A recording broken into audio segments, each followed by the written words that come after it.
Le récit de la guerre des Gaules est basé principalement sur les commentaires de la guerre des Gaules, œuvre de César et principal acteur de cette conquête. C'est une sorte de prise de notes destinée à laisser des traces de cet événement pour les historiens. Depuis la fin du IIe siècle avant Jésus-Christ, le sud-est de la France, la Gaule cisalpine et une grande partie de l'Espagne appartient à Rome. La guerre des Gaules débute en -58 et se termine en -51.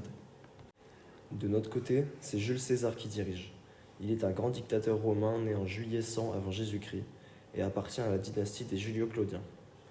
Il a eu une grande carrière politique à l'origine de la République romaine, consul, dictateur, proconsul de Gaule.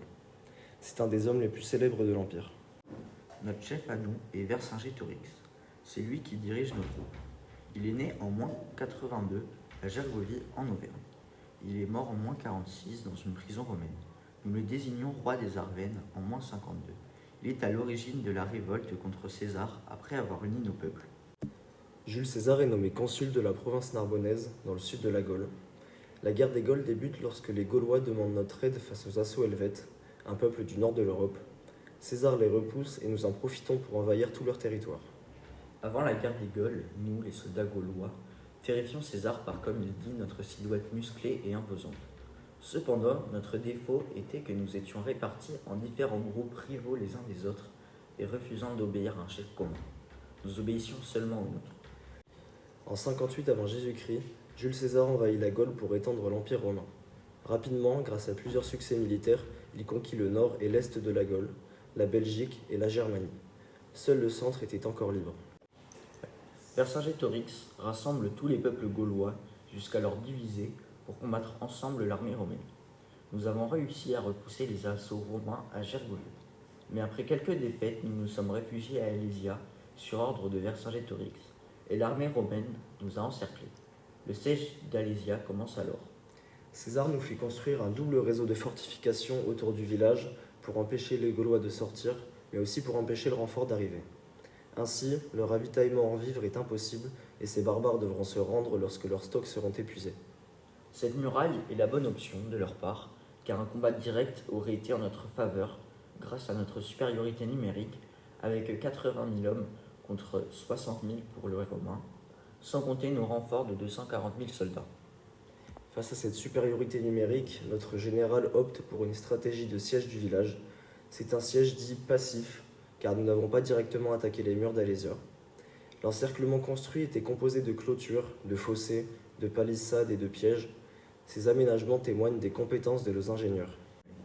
Nous tentons finalement de rompre le siège avec l'armée de secours, mais les Romains ont tenu leur position et repoussé notre armée. De plus, la capture du cousin de Vercingétorix nous a démoralisés. On s'est donc rendu peu de temps après et Vercingétorix nous a suivis en jetant ses armes devant César.